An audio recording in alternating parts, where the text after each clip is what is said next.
सुमन, आप लोग देवी माँ की पूजा करके आओ, हम लोग यहाँ इंतजार करते हैं। जाओ।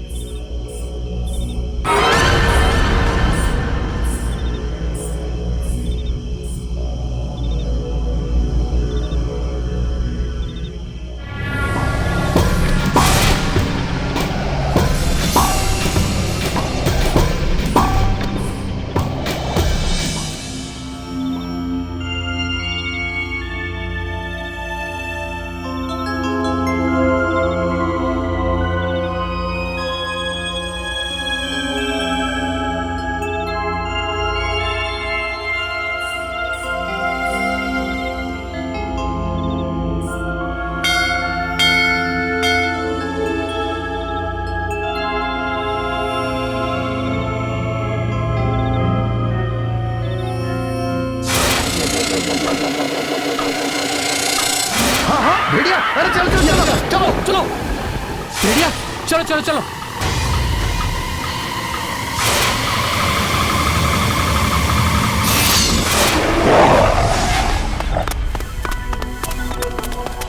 अरे भगवान, ये क्या हो गया?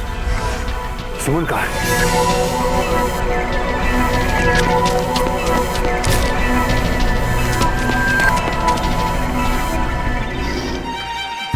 सुमन! सुमन! सुमन! सुमन! सुमन! सुमन! सुमन! सुमन! सुमन! सुमन! सुमन! नमस्कार। सावधान इंडिया यूपी फाइट्स बैक में मैं पूजा गौर आप सबका स्वागत करती हूँ। ये घटना है यूपी के दुर्गापुर गांव की, जहां एक आदमखोर भेड़िए का आतंक फैला हुआ था और इस बार उसका शिकार हुई एक दुल्हन, सुमन।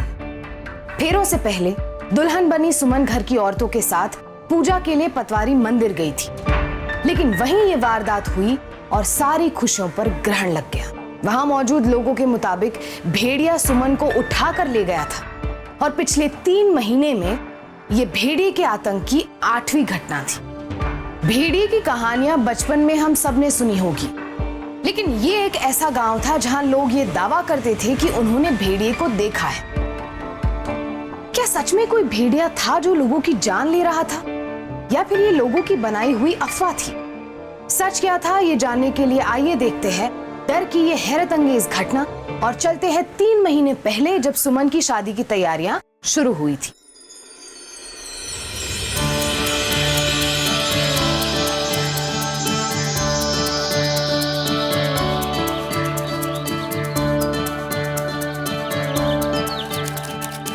आइए, चलिए आइए। आइए। अच्छा, हम चलते हैं। अरे नहीं नहीं, मैं आपको गाड़ी तक छोड़ देता हूँ, चलिए ना। आप काहे तकलीफ करते हैं, हम चले जाएंगे। आप तो बस शादी की तैयारियां कीजिए। शादी में बस 3 महीने बचे हैं और शादी में हजारों काम होते हैं। नहीं, लेकिन फिर भी चलिए, मैं बस अड्डे तक जरूर छोड़ दूंगा। चलिए।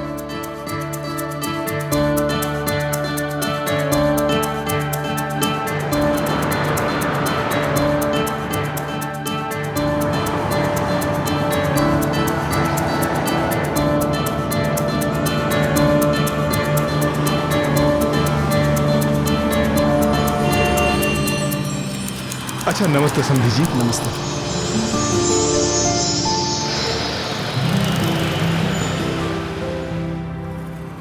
टेम्पो कहाँ मिलेगा?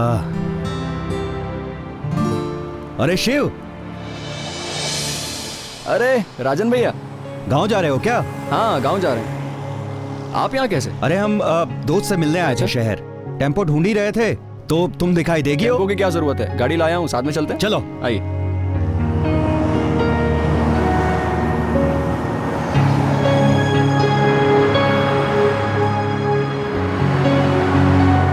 क्या बात कर रहे हो, सच में? हाँ, उन्हीं को तो छोड़ने आया था। अरे वाह, सुमन की शादी पक्की हो गई, ये तो बहुत अच्छी बात है। अब मिठाई जरूर खिलानी पड़ेगी। हाँ भैया, रोज मिठाई खाइएगा, लेकिन शादी का काम भी देखना पड़ेगा। हाँ बहन की शादी है और बारात शहर से आ रही है, शिकायत का कोई मौका नहीं देना है उन्हें। सुमन पूरे गांव की बहन है और पूरे गांव से सुमन की शादी का काम करवाएंगे, देखते जाओ, बस तुम बोल दो।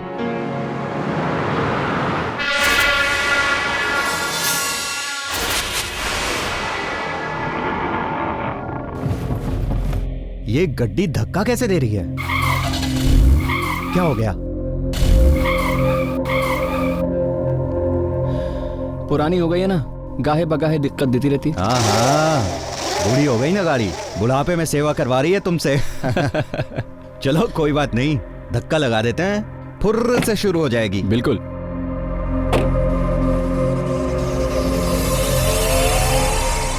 और थोड़ा सा। बजरंग बली। हो गई, आ जाओ।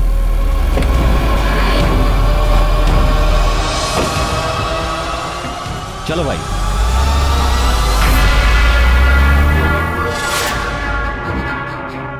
सांझ ढलने को है, सुनसान सड़क है और भेड़िए का आतंक। सच बताएं, हम भी डर गए थे। भैया आप भी ना। बच गए तो लाखों पाए। सही बात है।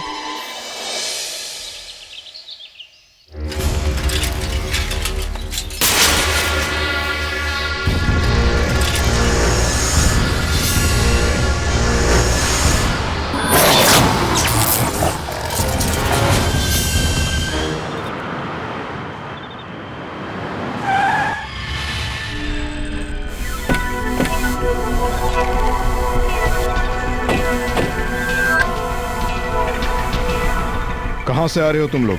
बस अड्डे से आ रहे हैं। पर हुआ क्या मुखिया जी? एक आदमी का फोन आया था, कच्चे रास्ते से मुरारी को उठा के ले गया भेड़िया। अरे बाप रे, फिर ले गया? हाँ। अरे वहीं से तो आ रहे हैं हम लोग अभी। भगवान का शुक्र है आप लोग सही सलामत आ गए, वरना आजकल तो घर से बाहर निकलने में भी डर लगा रहता है। रजन भैया, पुलिस को इस तरह हाथ पे हाथ धरे बैठे हम नहीं देख सकते। चलिए पुलिस स्टेशन। अरे भाई भेड़िया है भेड़िया, कोई चोर थोड़ी है जो पुलिस पकड़ेगी। अरे मुखिया चाचा, पुलिस वालों को बोलेंगे तब वो वन विभाग वालों को बोलेंगे, और वन विभाग वाले ही उस भेड़िए को पकड़ेंगे। चलिए पुलिस स्टेशन। चलिए चलते हैं, चलो।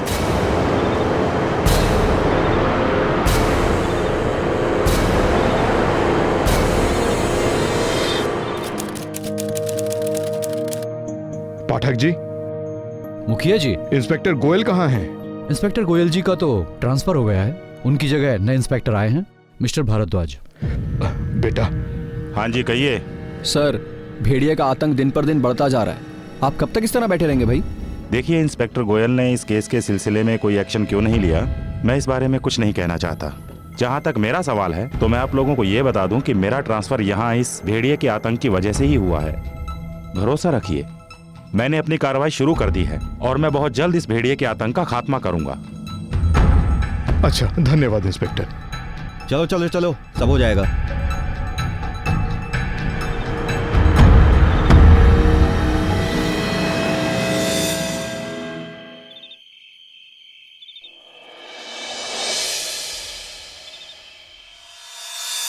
सुशीला जी सारे दरवाजे बंद कर दिए ना? जी बंद कर दिए। हाँ, सुमन की शादी सर पर है, कितने सारे काम करने, और ऊपर से ये भेड़िए का बढ़ता आतंक।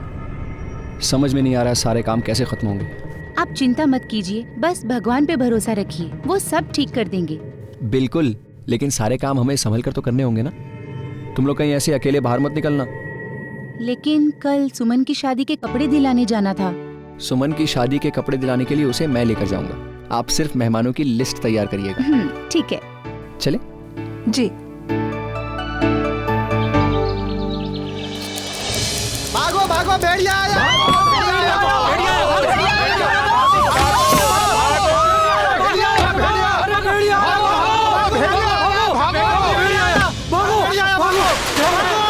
भागो भागो।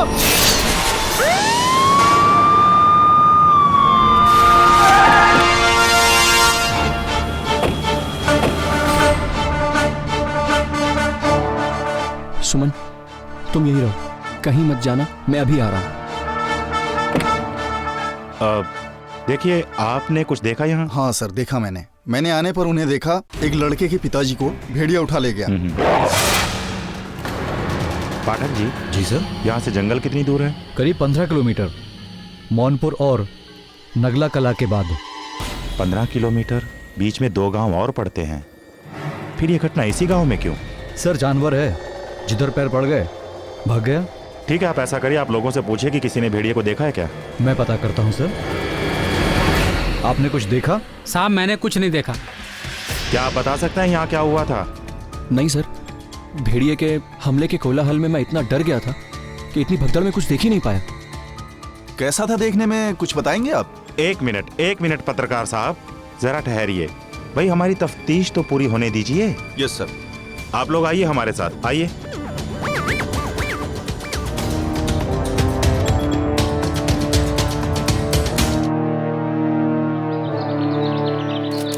चलिए बताइए साहब को कैसा दिखता था? साहब ये बड़ी बड़ी आंखें थी उसकी। साहब ये लंबा 6 फुटा था साहब। साहब ये बड़े दांत थे उसके।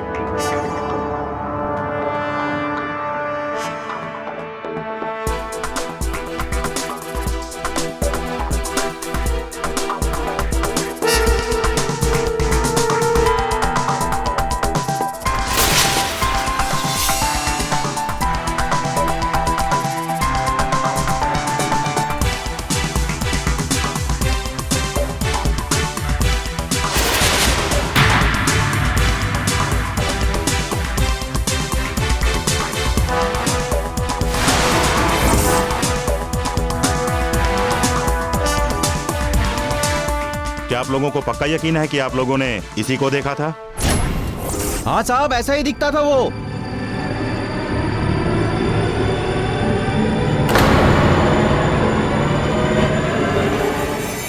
गांव में भेड़िए का आतंक बढ़ता जा रहा था।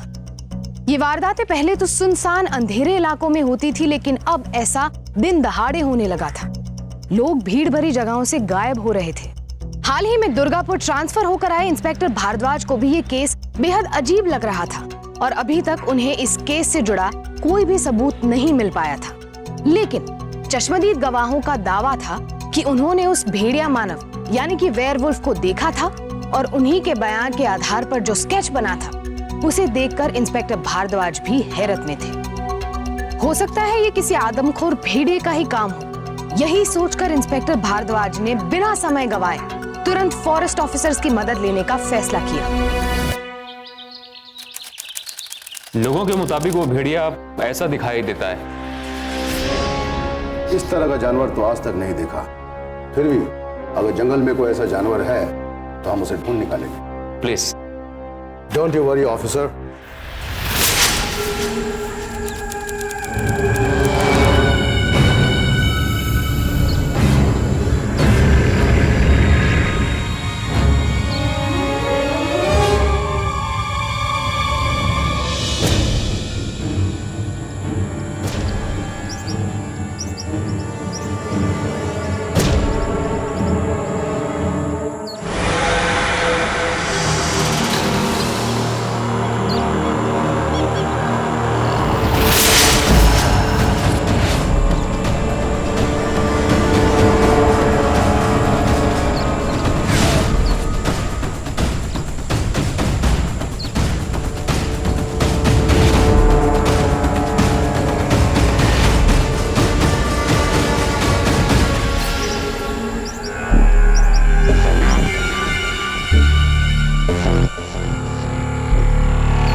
हमें जंगल में भी भेड़िया का कोई ट्रेस नहीं मिला है। समझ में नहीं आ रहा है कि भेड़िया अगर जंगल में नहीं है तो है कहाँ? सर ऐसा भी तो हो सकता है कि भेड़िया गांव में ही हो और किसी ने पाल रखा हो।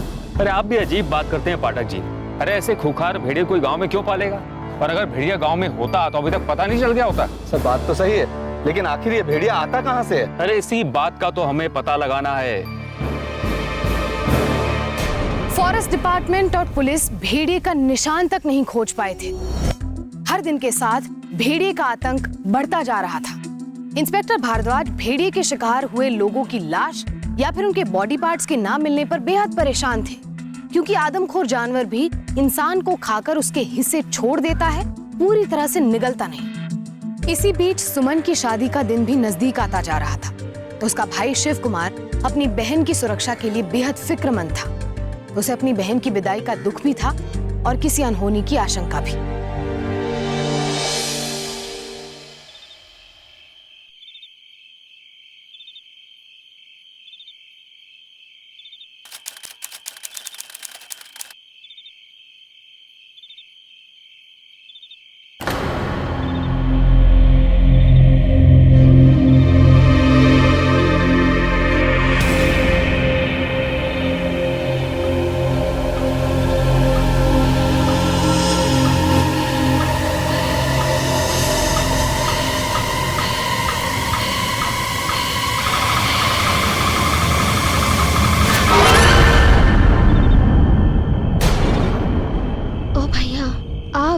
अरे पगली, डरती क्यों है?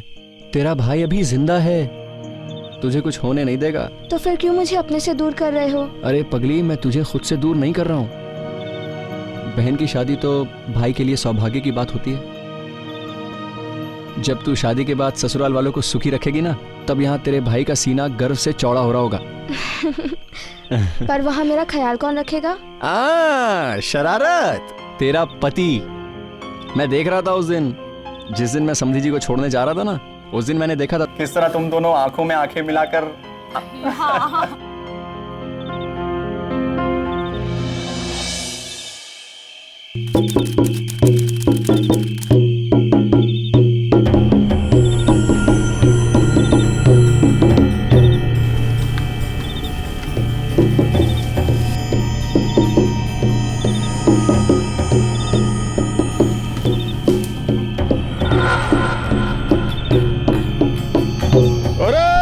चौकसी पक्की है ना? अरे काका, हम पे विश्वास रखें, सारा इंतजाम किए हैं हम।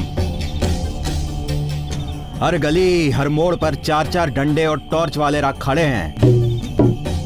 अब के बार भेड़िया गांव में आया ना मुखिया जी, तो जिंदा वापस नहीं जाएगा, बता रहे हैं हम। मुझे पूरा भरोसा है रज्जन तुम पर। जी मुखिया चाचा। चलें? हाँ चलिए उधर चलते हैं। चलो आगे चलो। चलो।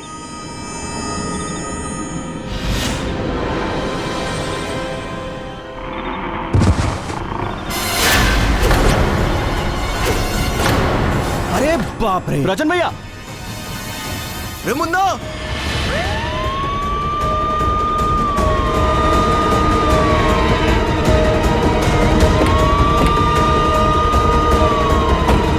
चलिए पीछे हटिए, पीछे हटिए।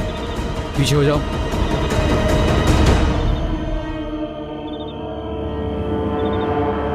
आप में से किसी ने कुछ देखा? हाँ साहब, देखा। हम गश्त लगा रहे थे, पीछे से कुछ आवाज आई तो वहां जाके देखा तो मुन्ना की लाश मिली। पाठक जी। जी सर। इतनी सारी घटनाओं के बाद पहली बार हमें कोई डेड बॉडी मिली है, इसे पोस्टमार्टम के लिए भेजो। जी सर। देखिए, एक बार मैं फिर आप लोगों से पूछता हूँ, आप में से किसी ने भी अगर भेड़िए को देखा है तो आप मुझे बताइए, ताकि मैं इस भेड़िए के आतंक को समाप्त कर सकूं।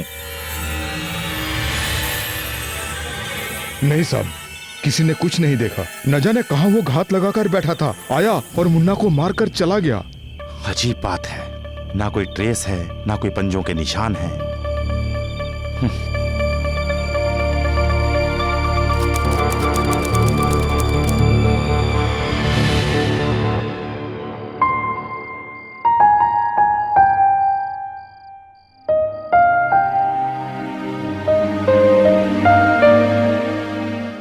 ऐसे क्या देख रहे हैं भैया? देख रहा हूं कि आज तू दुल्हन बनकर अपने घर चली जाएगी। तू अपने भाई को भूल तो नहीं जाएगी ना? क्या बोल रहे हैं भैया? भैया, मैं एक बार भगवान को भूल सकती हूँ, और आपको कभी नहीं भूल सकती भैया। माँ और बाबूजी के जाने के बाद आपने तो मुझे माँ बाबूजी दोनों का प्यार दिया भैया। सुमन, भाई अपनी बहन के लिए जितना भी कर लेना हमेशा कम ही पड़ता है। तू बस अपना ख्याल रखना और ससुराल वालों को एकदम खुश रखना। भैया, आपकी दी हुई शिक्षा मैं हमेशा याद रखूंगी भैया, और आपका सिर कभी नीचे नहीं होने दूंगी।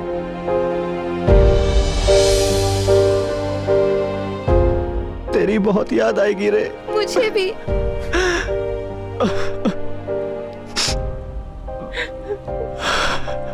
अरे भाई, विदाई में अभी टाइम है, और तुम दोनों भाई बहनों का ऐसे ही रोना चलता रहा तो फेरों का मुहूर्त निकल जाएगा। चले, चलो।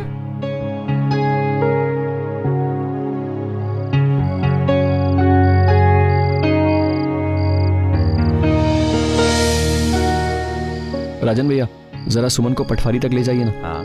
और प्लीज थोड़ा ध्यान रखिएगा। अरे तुम चिंता ना करो, हम पूरा ध्यान रखेंगे। तुम यहाँ का काम संभालो, हम सुमन को पूजा करवा के अभी आए।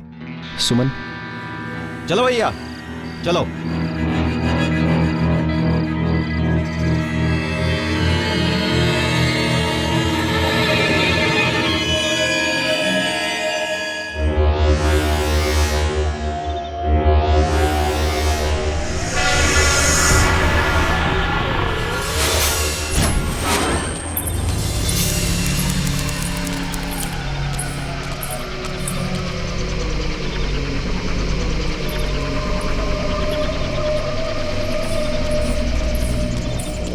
सुमन, आप लोग देवी माँ की पूजा करके आओ, हम लोग यहाँ इंतजार करते हैं। जाओ।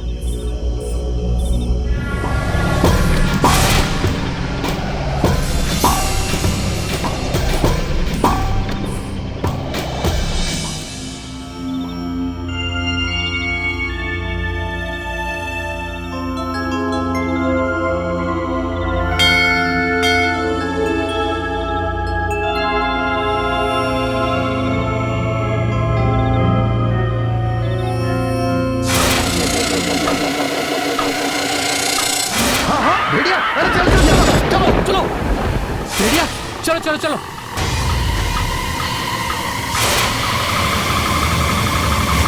अरे चलो चलो चलो।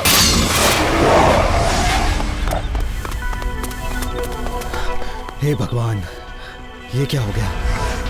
सुमन कहाँ है?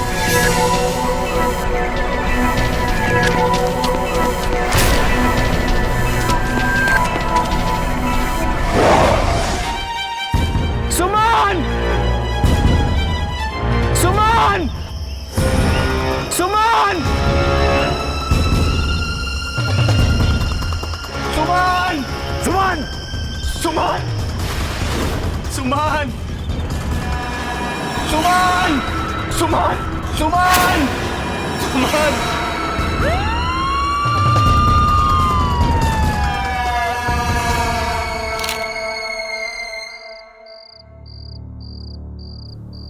ईंट का बुरादा। पाठक जी, यहाँ कितने ईंटों के भट्टे हैं? सर 3 भट्टे ईंटों के यहाँ पर। मुझे लगता है ये उसी गाड़ी के टायर के निशान है जिससे उसे घसीटा गया होगा। फोटो लो इसकी। चौबे। जी सर। फोटो लो इसकी।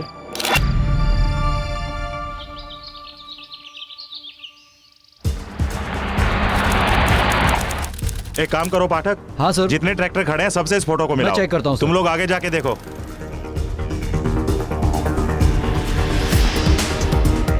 सर। किसका ट्रैक्टर है ये? ट्रैक्टर किसका है? मालिक वहाँ खड़े हैं। वो ट्रैक्टर तेरा है? हाँ साहब, मेरा है। बेटा सच सच बता साहब को, बता। मेरा इन घटनाओं से कोई लेना देना नहीं है सर, मैं सच कह रहा हूँ सर। उस जंगल में मेरे ट्रैक्टर के टायरों के निशान कैसे पहुंचे सर, मैं कुछ नहीं जानता सर। अच्छा तो ये बता, जिन दिनों में ये घटनाएं घटी उन्हीं दिनों तू गांव से बाहर गया हुआ था। ये भी तो हो सकता है कि तू अपने किसी साथी के साथ मिलकर इस तरह की घटनाओं को अंजाम दे रहा हो। मेरा भाई कैंसर से लड़ाई लड़ रहा है दिल्ली में सर। आप चाहो तो सर हॉस्पिटल फोन करके पता कर सकते हैं सर। सर गांव के एक और आदमी को भेड़िया ने उठा लिया है, उसके पिता आए हैं।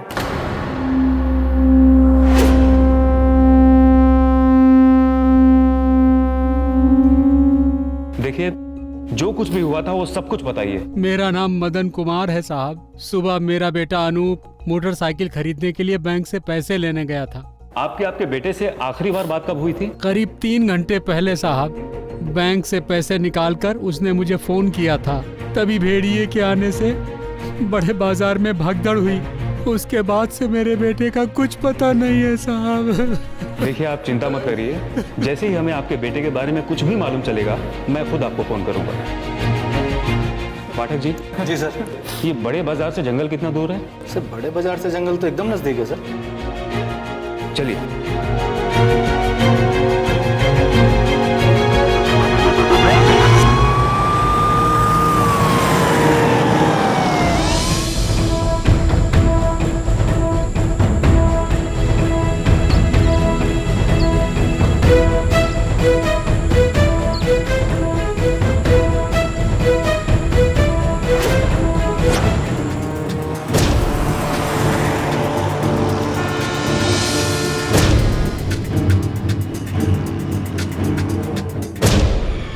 अभी जो यहाँ घटना घटी, इस सिलसिले में आप कुछ बता सकते हैं? बता सकते हैं सर। मदन जी के बेटे को बैग लेके निकलते तो देखा, तभी भेड़िए आने से भगदड़ हुई।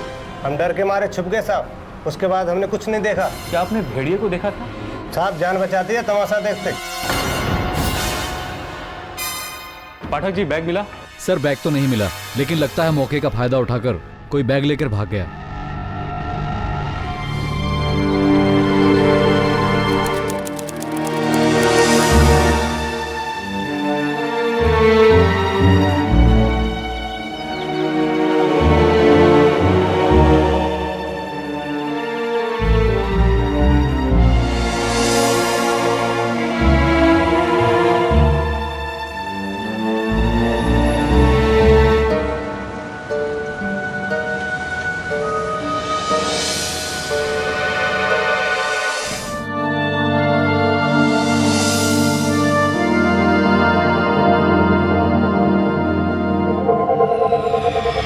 भाई अभी जिंदा है, तुझे कुछ होने नहीं देगा। पर वहाँ मेरा ख्याल कौन रखेगा?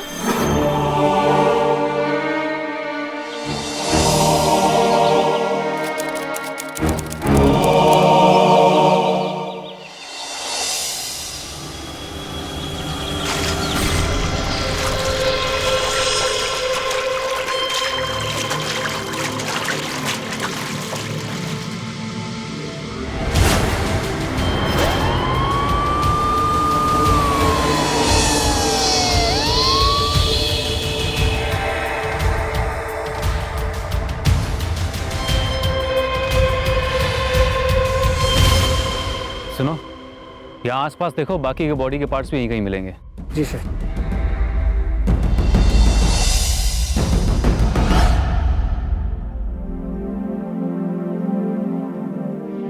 खुद को संभालिए शिव कुमार जी। कैसे संभालूं इंस्पेक्टर साहब? इकलौती तो बहन थी मेरी, बेटी की तरह तो पाला था उसे।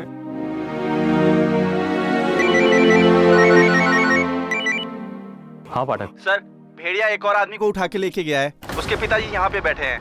ठीक है, मैं अभी पहुंच रहा हूँ। जी सर। शिव ये मानने को तैयार ही नहीं था कि उसकी बहन भेड़िए के बाकी शिकार की तरह अब कभी नहीं मिलेगी। इसी बीच सुमन की लाश ने हर किसी को हिलाकर रख दिया। इंस्पेक्टर भारद्वाज की हर मुमकिन कोशिश के बावजूद हालात बदतर होते जा रहे थे। सुमन के साथ 7 और लाशों की बरामदगी ने इंस्पेक्टर भारद्वाज को परेशान कर दिया था। तो क्या इसी तरह मासूम लोग मरते रहेंगे? क्या कभी इस आतंक का खात्मा हो पाएगा? क्या इंस्पेक्टर भारद्वाज इसी तरह मात खाते रहेंगे? जिस आदमखोर भेड़िए को फॉरेस्ट डिपार्टमेंट नहीं पकड़ पाई, क्या उसे पकड़ने में पुलिस कामयाब हो पाएगी?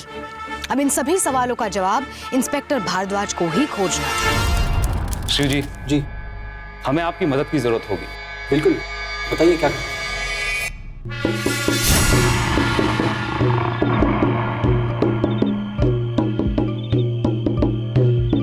मुखिया चाचा, मैं इस पटवारी के चारों ओर ऊंची दीवारें खड़ी करवाना चाहता हूँ, ताकि मेरी सुमन की तरह गांव की किसी बहू बेटी और आदमी को भेड़िया उठा के न ले जाए। ये तो बहुत नेक सोच है बेटा, पर इसमें खर्चा बहुत है। मुखिया चाचा, सुमन की शादी के लिए जो मैंने 2 लाख रुपए बचा के रखे थे, वो मैं कल बैंक से ले आऊंगा। काम कल से ही शुरू कर देंगे। बहुत अच्छी बात है। ठीक।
पाठक, लगता है ये ऐसे नहीं बोलेगा।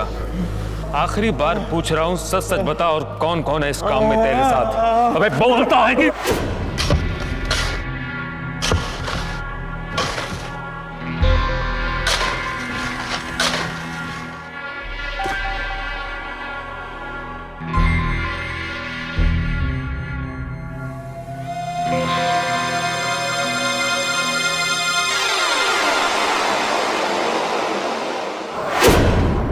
मुखिया जी, ये रहा आपका भेड़िया। तो ये है भेड़िया। इंस्पेक्टर साहब, ये है कौन? इसको आपने पकड़ा कैसे? मैं आपको सब कुछ बताता हूं।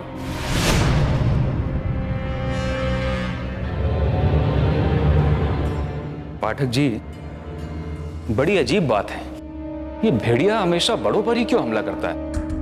बच्चों को तो ये हाथ नहीं लगाता, जबकि बच्चे तो आसान टारगेट होते हैं। बात बिल्कुल सही है सर। मुझे हर जगह जांच में जानवर के पंजों के निशान या बाल के बजाय ईंट का चूरा मिला।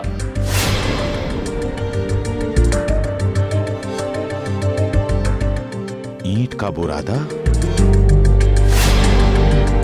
और जब मुझे मदन जी ने बताया कि उनका बेटा बैंक से पैसा निकालने के बाद गायब हुआ, तब मुझे यह मामला किसी और ही तरफ झुकता हुआ दिखाई दिया। तभी मैंने अपनी सारी पुरानी फाइलें निकलवाई।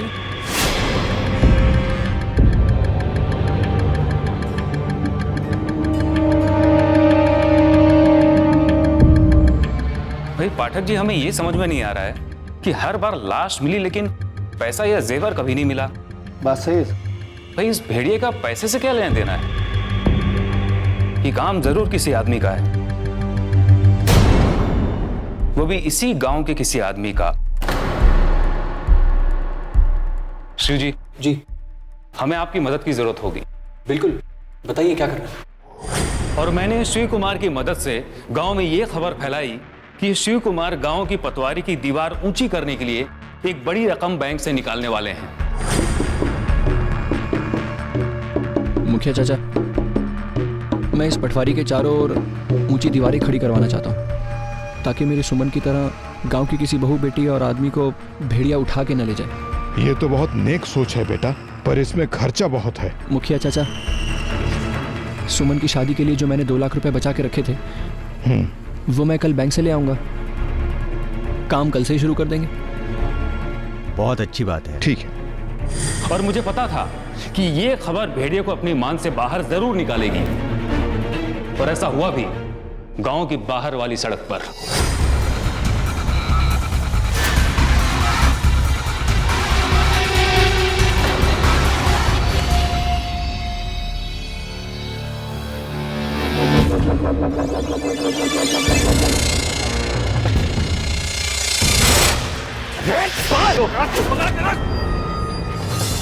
पर इसे तो कभी गांव में देखा नहीं। कौन है ये?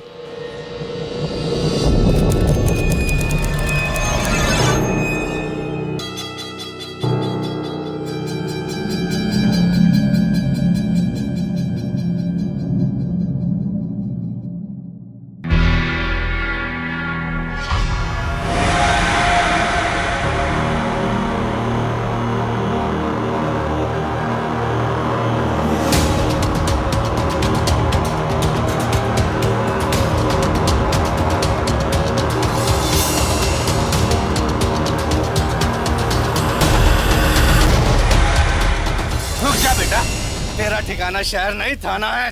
चल। आजमगढ़ में ये छोटी मोटी चोरियां करता था, पुलिस के डर से भागा था वहां से, और यहाँ अपने एक दोस्त के साथ मिलकर लोगों में भेड़िए का खौफ फैलाकर ये सब करना शुरू किया। कौन है इसका साथी? मुखिया जी, ये है इसका साथी।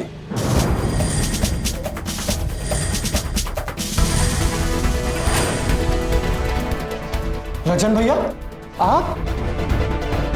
पर आप तो उस भेड़िए को पकड़ने और मार डालने की योजना में सबसे आगे रहते थे ना? अब के बार भेड़िया गांव में आया ना मुखिया जी, तो जिंदा वापस नहीं जाएगा। इसीलिए ताकि किसी को इस पर शक ना हो। सब कुछ सच सच बता, नहीं तो मैं तुझे कानून के हवाले नहीं, इनके हवाले कर दूंगा। बताता हूं साहब। चक्कन को मैं 5 साल से जानता हूं। वो जब आजमगढ़ से भागा तो सीधा मेरे पास आया। एक दिन हम सड़क पे जा रहे थे तो उसे शरारत सूझी।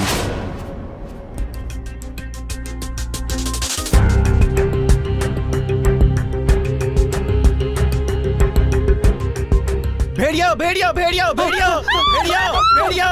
और उस शरारत से हमें आसान कमाई का रास्ता मिल गया।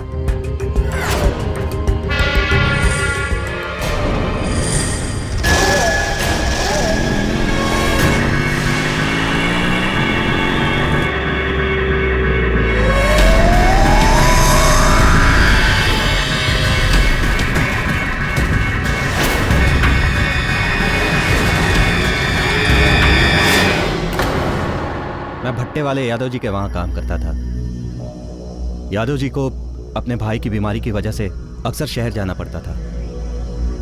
उसी बात का फायदा उठाकर मैं और चक्कन उनके ईंट ढोने वाले ट्रैक्टर का इस्तेमाल करके अपने शिकार को जंगल ले जाते थे। कर दिया काम तमाम। सामान ले ले सारा और काट कूट के दफना दे गए। और उस दिन से एक के बाद एक लोगों को लूटते और मारते गए। सुमन को भी उसी तरह उठाकर जंगल ले जाकर मार दिया था हमने। मारो इसे। रुके। मैंने कहा ना, कोई कानून को अपने हाथ में नहीं लेगा। भरोसा रखिए हम पर, इसे कानून सजा देगा। इसकी जिंदगी नरक से भी बदतर होगी। गांव वालों ने किसी भेड़िए को नहीं देखा था, लेकिन देखने का दावा करने वाले बहुत थे जो अनजाने में इस अपराध में शामिल हो गए। लोग अक्सर चर्चा में रहने के लिए ऐसी अफवाहें फैलाते हैं और उनकी आड़ में अपराध को बढ़ावा देते हैं। डर और अंधविश्वास अक्सर अनपढ़ लोगों में पाया जाता है, लेकिन दुख इस बात का है कि पढ़े लिखे लोग भी इन अफवाहों को मानते हैं और उन्हें बढ़ावा देते हैं। रज्जन और चक्कन जैसे लोग अक्सर लोगों के डर का फायदा उठाते हैं। रज्जन और चक्कन को 3 लाख रुपयों की लूट और 8 हत्याओं का दोषी पाया गया और आईपीसी की धारा 397 और 302 के तहत बामशक्कत उम्र कैद की सजा सुनाई गई। सिर्फ अंधविश्वास ही नहीं, बल्कि किसी भी तरह की अफवाह या फिर उसे फैलाने वाले से सावधान रहे। फिर होगी आपसे मुलाकात जुर्म से जंग की ऐसी ही सच्ची घटना के साथ। तब तक सावधान इंडिया, यूपी फाइट्स बैक। जुर्म से जंग जारी है, अब यूपी की बारी है। तो सावधान